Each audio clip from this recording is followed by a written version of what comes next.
Imagine this.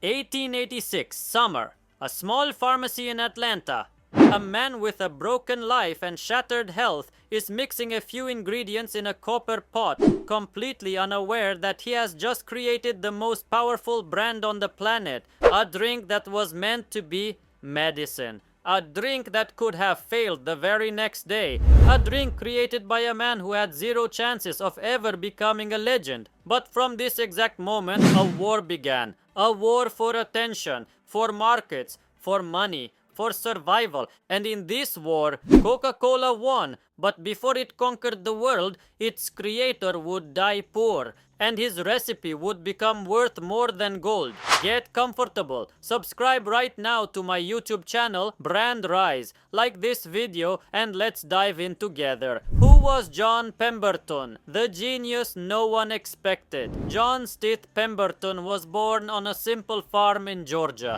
Nothing special. No business background. No innovative ideas. Just an ordinary guy who later became a pharmacist. But fate loves irony. During the Civil War, he was shot in the chest. The bullet nearly killed him. And with the pain came a morphine addiction. The pain, that constant chest pain, pushed him to look for a way to ease his suffering. Now imagine this. You're a pharmacist. You're in pain 24/7. You can't stop the addiction. You're on the edge of depression. And you're desperately trying to find a formula that will save you. This formula would later become Coca-Cola. The first attempt. A drink nobody wanted. In May 1886, Pemberton mixed in his small laboratory coca leaves, cola nut extract, caramel, essential oils, water. Then he added carbonated water, a pharmacist by accident, a recipe created by accident, and most importantly,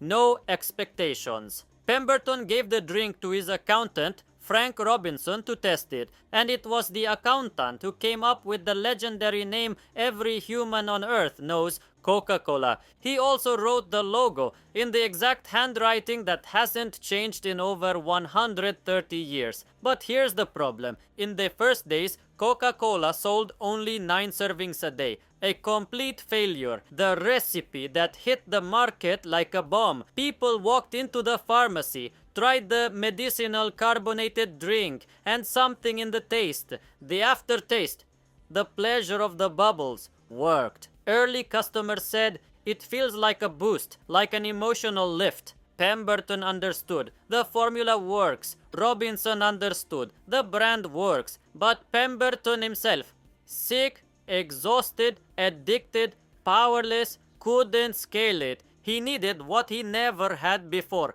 a business partner who could turn the drink into a machine. And this is when Asa Candler enters, the man who turned Coca-Cola into an empire. Asa Griggs Candler, a businessman, a trader, a hunter of opportunities. He looked at Coca-Cola and immediately realized, this is not medicine. This is not a pharmacy product. This is the future national drink of the United States. He bought the rights from the desperate Pemberton for pennies, $2,300, approximately $75,000 today. Pemberton died poor. Candler began building the empire, the beginning of global domination. Candler made 3 genius moves that changed history. Move number 1, free first drink coupons. This was the first mass marketing campaign in US history. People came for the free Coca-Cola, then they returned with money.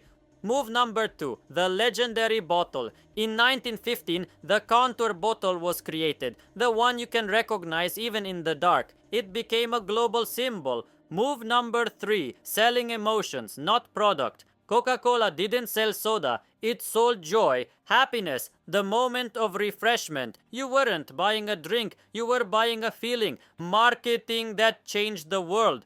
Coca-Cola understood one truth before everyone else. If you want to be brand number 1, you must be everywhere. Bottles in schools, posters at train stations, products in supermarkets, ads on buses, brochures in hotels. Then came the advertising revolution. Drink Coca-Cola. It's the real thing.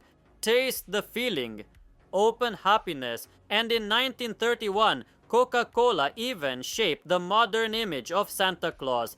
Yes, the red suit wasn't from folklore. Coca-Cola created it for a Christmas campaign. Coca-Cola in the war, the strategy that made it a global monster. When World War II began, Coca-Cola made a radical promise. Every American soldier must have access to a Coca-Cola for 5 cents anywhere in the world. They built factories wherever US troops were stationed. After the war, those factories stayed. This is how Coca-Cola entered Europe, Asia, Africa through the army. Economists call this a commercial occupation, no force, just presence, just a flavor that turns into a habit. The war with Pepsi, one of the biggest brand battles of the 20th century. Pepsi wasn't giving up. Cheaper, more youthful, more aggressive in advertising. Remember their slogan? The choice of a new generation. Pepsi attacked students, teenagers, young adults, the future of the market. Coca-Cola responded with New Coke, an attempt to change the formula.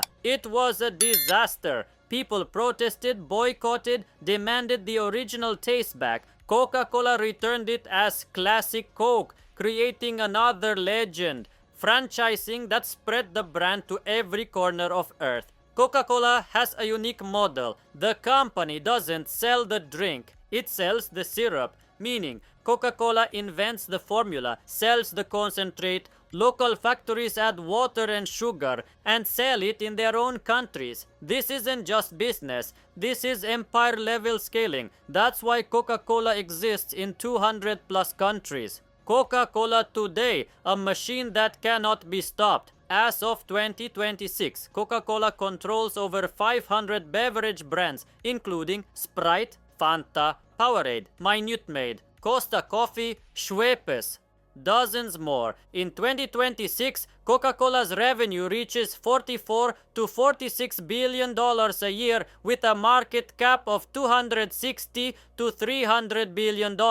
This is not a company. This is planetary infrastructure. Why Coca-Cola survives even when the whole world is against it. The world is fighting sugar, fighting obesity, fighting addictions, and everyone blames Coca-Cola. But the brand doesn't fall, because Coca-Cola doesn't sell soda, it sells a symbol of joy, celebration, childhood, that moment when you open happiness, the secret formula, a recipe that has lasted 138 years. The original Coca-Cola recipe is one of the most protected secrets on earth. Known as Formula Number 7, only a few people have access to it. It's kept in a special vault. Not just PR, a myth, and myths scale power. The more mystery, the stronger the brand. Pemberton's story. A tragic end, a genius beginning.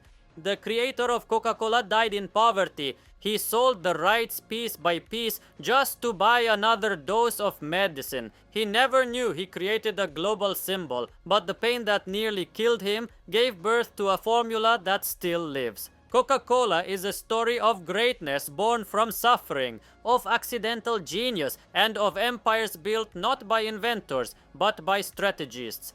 Conclusion: born from pain, raised by marketing, immortal in culture. Today, Coca-Cola is not just a brand, it's culture, it's history, it's in every fridge, every fast food chain, every holiday. And when you open a bottle and hear that psst, remember, this is the same sound the sick man heard in a tiny Atlanta pharmacy, and now the whole world knows it. Coca-Cola, the drink that was supposed to disappear, but became eternal. If you enjoyed this story about the #1 beverage brand in the world, drop a like, subscribe to Brand Rise, and tell me in the comments what brand you want to see next. Thank you for watching. See you soon.